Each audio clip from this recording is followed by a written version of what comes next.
ये बंध कर्म के अंदर ही होते हैं। प्रकृति मतलब स्वभाव।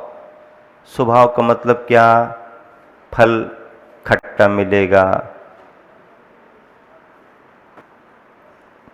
फल मीठा मिलेगा, कड़वा मिलेगा।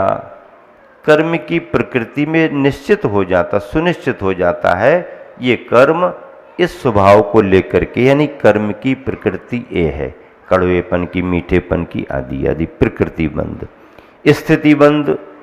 ये जो कर्म आकर के बंधा है ये कितने समय तक रहेगा, कितने समय तक अपना फल देगा, ये स्थिति बंध में आता है। मियाद, मर्यादा। अनुभाग बंध क्या कहलाता है? अनुभाग बंध में ये है कि जो कर्म बंधा है, जितने समय के लिए बंधा है, अब वह फल देगा तो कितने प्रभाव के साथ देगा। कम पावर वाला है या ज़्यादा पावर वाला है। बुखार आते हैं, लेकिन कई तरह के बुखार होते हैं, होते कि नहीं होते? बुखार कई तरह के होते हैं। एक बुखार ऐसा होता है कि बिल्कुल उठते ही नहीं बनता, सोना ही पड़ता है, खाना पीना भी छूट जाता है। फिर दूसरे तरह का बुखार थोड़ा अलग प्रकार का होता है। तीसरे फिर कुछ बुखार ऐसे भी होते हैं कि बुखार भी चलता रहता है, खाना पीना भी चलता रहता है, दुकान धंधा भी चलता रहता है, फिर भी बुखार है। उस बुखार में पावर कम है, दूसरे काम चल रहे हैं, फिर थोड़ा पावर बढ़ गया, बाधाएं, फिर पावर बढ़ गया, बाधाएं। तो मतलब अनुभाग बंध किस तीव्रता मंदता को लेकर के उसका फल मिल रहा है। कोई कोई कर्म इतनी तीव्रता में आता है कि हम संभल ही नहीं पाते हैं। कोई कोई कर्म कुछ ऐसा आता है कि हम संभल भी जाते हैं। तो कर्मों की तीव्रता मंदता की बात है। और फिर इसके बाद प्रदेश बंध। प्रदेश बंध का मतलब है कर्म कितने परमाणुओं को, कितने पुंज को लेकर के आ रहा है।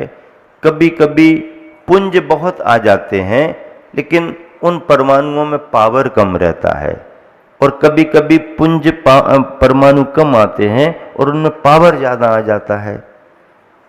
जैसे कि रुई का ढेर, ऐसा लग रहा है इतना बड़ा विशाल है, पर उसमें पावर ज़्यादा नहीं है।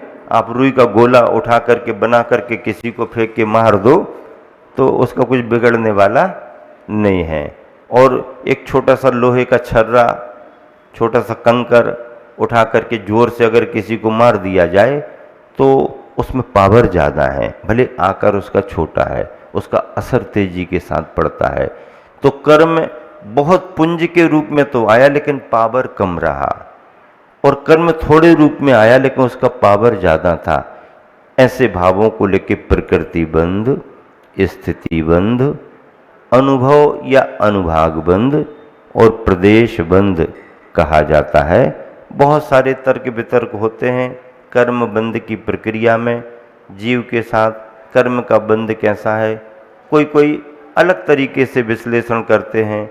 कैसा विश्लेषण कर देते हैं? वो तो जैसे गाय के गले में रस्सी बंधी है ना, क्या कहते हैं, क्या कहते हैं? कर्म बंध कैसा है? जैसे गाय के गले में रस्सी बंधी है। गाय रस्सी से तो बंधी है, लेकिन रस्सी यथार्थ में रस्सी रस्सी में बंधी है, गाय तो अलग है। गाय बंधी तो है रस्सी में, लेकिन रस्सी यथार्थ में रस्सी रस्सी में बंधी है। गाय में रस्सी नहीं है, रस्सी में गाय नहीं है। गाय रस्सी नहीं, रस्सी गाय नहीं। गाय गाय है, रस्सी रस्सी है। ये कहने में आता है। रस्सी का एक उदाहरण स्थूल दिया गया है, लेकिन गाय का बंधन रस्सी के साथ है। गाय बंधी है, आयु कर्म का जैसे उदाहरण देते ना, बंधी हुई है। ऐसे ही ये जीव कर्म के बंध से सहित है। कब से है कर्म बंध सहित? अनादि से है। नहीं, पहले तो ठीक ठाक रहा होगा, शुद्ध रहा होगा, फिर कभी किसी से लड़ाई झगड़ा हो गया होगा, लेन देन में गड़बड़ी हो गई होगी, उस समय से कर्म बंद हो गया होगा, पहले तो शुद्ध रहा होगा। ऐसा नहीं है। जब से जीव का अस्तित्व है तब से उसके साथ कर्म बंध की कहानी जुड़ी हुई है। कर्म बंध की कहानी तब से जुड़ी हुई है। कब से? जब से जीव का अस्तित्व है। जीव का अस्तित्व जब से है तब से कर्म बंध की कहानी अनादि से राग देश के कारण जीव कर्म बंध से सहित है। और जीव जब कर्म बंध से सहित है तो जीव को हम अमूर्त नहीं कहेंगे। जीव स्वभाव से तो अमूर्त है, लेकिन कर्म बंध की अवस्था में जीव को मूर्त माना है। कर्म बंध की अवस्था में जीव को क्या माना? मूर्त माना है। और जब कर्म बंध की प्रक्रिया में जीव मूर्त है तो मूर्त उन जीव के साथ में मूर्त कर्मों का बंध होने में कोई बाधा नहीं। जीव अमूर्त है, कर्म मूर्त है, अमूर्त के साथ मूर्त का बंध कैसे? मूर्त मूर्त में रहेगा, अमूर्त अमूर्त में रहेगा। गाय गाय में रहेगी, रस्सी रस्सी में रहेगी। गाय रस्सी नहीं हो सकती है, रस्सी गाय नहीं हो सकती है, फिर भी गाय रस्सी से बंधी हुई है। ये कर्म के सिद्धांत हैं और इन सबको समझना बहुत जरूरी है। अगर कर्म का बंध है ही तो कर्म के बंध से छुटकारा भी मिलता है। 4 बिंदु हमेशा मैं सभी के समक्ष रखता हूँ। संसार के संदर्भ में पहले ये तय करना पड़ेगा कि दुख है। दुख है ऐसी प्रतीति होनी चाहिए। दुख है ऐसी प्रतीति होनी चाहिए, एक बिंदु। दूसरा बिंदु क्या? अगर दुख है तो उस दुख के कारण क्या है? किन कारणों से ये दुख है? दुख है ऐसी प्रतीति हो, दुख के कारण क्या है इसकी पहचान हो। अब दुख के कारण अगर मौजूद हैं तो उन कारणों से निवारण किया जा सकता है कि नहीं, उन कारणों को हटाया जा सकता है कि नहीं। तीसरा बिंदु ये है, हाँ हटाया जा सकता है। और अगर हटाने के साधनों को हमने अपना लिया तो कर्म हटने के बाद में जो शुद्धतम हमारी अवस्था आई उसे हम सुख कहते हैं।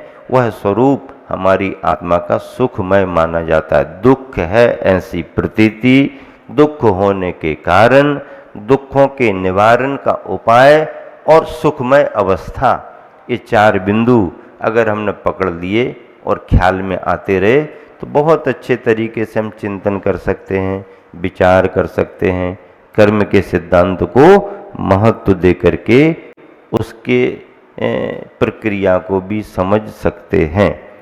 कटे आस्ते का काहा। डाल पर कोई कौआ, कोई पक्षी आकर के बैठ गया। डाल अलग थी, पक्षी अलग था, 2 अलग अलग हैं। अब वो पक्षी डाल पर जाकर के बैठ गया। अब डाल का और कौआ का क्या हुआ? डाल और कौआ में कोई अरहंत जैसे 4 अंगुल अधर तो है नहीं। वो अधर रहेगा तो डाल से दूरी होगी नहीं, डाल पर वो बैठेगा। डाल पर बैठने पर कौए का और डाली का एक संबंध बंद हो गया। लेकिन इस बंध में इतनी स्वतंत्रता है कि कौआ अपनी मन मर्जी रखता है, पक्षी अपनी मन मर्जी रखेगा। बैठना बैठना, उड़ना उड़ना। क्या? बैठे बैठे उड़े उड़े। पक्षी बैठा नहीं, आपने ताली बजा दी, पक्षी उड़ गया। बैठने में और उड़ने में पक्षी की स्वतंत्रता है। बंद होते हुए भी बंधने वाले की पूर्ण स्वतंत्रता है। मन मर्जी बैठे, मन मर्जी उड़ जाए। इसको भी एक संबंध कहा, पर ये स्वीकार नहीं। अब देखिए, पिछले दिनों में एक बात बताई थी कि माणिक चंद जी कौंदे साहब बहुत बड़े विद्वान हुए हैं। विद्वानों की तो बहुत बड़ी लिस्ट है, 100, 200, 500 विद्वान रहे होंगे।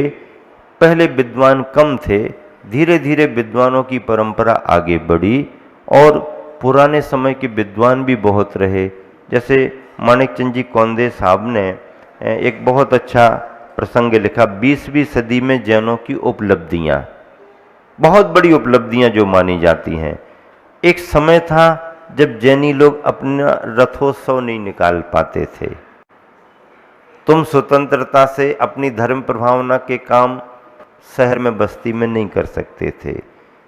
उन दिनों में राजा रजवाड़े चलते थे, जमींदार रहते थे, उनकी दादागिरी चलती थी, उनकी मर्जी तो ठीक, नहीं मर्जी तो नहीं, ऐसा करके दबा करके रखा जाता था। धर्म के कार्यों को करने की इजाज़त नहीं दी जाती थी। फिर ब्राह्मण वर्ण भी काफ़ी मतलब अपने उसमें रहता था, ये वो, तो इस तरीके से उन दिनों में काफ़ी कठिनाइयाँ थीं। तो सबसे पहली उपलब्धि मतलब जब पंडित जी हुए उनके 65 वर्ष पूर्व मतलब या ये ग्रंथ जब भी, तो हाथरस नगर जो मतलब अलीगढ़ खुर्जा आदि उत्तर प्रदेश में है, वहाँ पर पंच कल्याणक संपन्न होने के रूप में परमिशन नहीं मिल रही, व्यवस्थाएं नहीं मिल रही, लोग विरोध कर रहे। जैनी बंधु भी बुद्धिमान थे, युक्तियां निकाली, आसपास की समाज, आसपास के सेठों को बुलाया, फिर उसके बाद में तैयारियां करके निवेदन, उसके बाद भी रिजेक्ट, तो गवर्नर, यहाँ के गवर्नर कलकत्ता तक गए, वहाँ से परमिशन मिली, फिर यहाँ पर उसका विरोध हुआ, फिर ये हुआ, फिर वो हुआ, लेकिन इसके बाद भी इलाहाबाद जा कर के वहाँ से और फिर अंग्रेज़ों से विशेष निवेदन करके उनको स्थिति समझा करके उनके अधिकारियों को ये ख्याल में आ गया ये समुदाय शांत रहता है, व्यापारिक समाज है, इनकी धर्म परंपराओं को कुछ लोग ईर्ष्यावश बाधित करना चाहते हैं। अंग्रेजों ने परमिशन दी और बड़े प्रबंध के साथ मतलब पुलिस मिलिट्री छावनी बना करके पहला पंच कल्याणक संपन्न कराया। तब से संपूर्ण इलाके में पर धीरे धीरे रथोत्सव कार्यक्रम विधान आदि की परंपराएं हुई। दूसरी उपलब्धि चार्य चक्रवर्ती आचार्य शांति सागर जी महाराज दिगंबर मुनि बन करके आचार्य के रूप में समाज को मिले। पूर्व पश्चिम उत्तर दक्षिण भारत में उन्होंने जैनियों के गुरु दिगंबर मुनि क्या होते हैं ये सभी को समझ में आया। जैनेतर के परिणामों में भी अंतर आया, लेकिन विद्वेष भाव रखने वाले उस समय भी बहुत थे, आज भी बहुत हैं, इनकी कोई कमी नहीं रहती है। उन्होंने भी विरोधाभास किया। आचार्य शांति सागर जी महाराज जी को भी बहुत कठिनाइयाँ आईं, उन्होंने उपसर्ग सहन भी किए, लेकिन जय जयकार भी उनका खूब हुआ, बड़े बड़े मतलब स्टेटों में उनका बड़ा सम्मान भी हुआ। तो ये दूसरी उपलब्धि। तीसरी उपलब्धि पंडित गोपाल दास जी वरैया एक बहुत प्रामाणिक विद्वान हुए न्याय के क्षेत्र में, और उन्होंने मुरैना को अपना केंद्र बना करके बहुत सारे विद्वानों को तैयार किया। फिर चौथी उपलब्धि गणेश प्रसाद जी वर्णी, जिन्होंने भी अपना पुरुषार्थ करके और ढेर सारे विद्वानों को तैयार कर दिया। आज पुरानी पीढ़ी के जितने विद्वान मिलते हैं ये सब शादवाद महाविद्यालय बनारस से संबंध रखने वाले और संपूर्ण देश में अपनी सेवाएं देने वाले विद्वान हैं।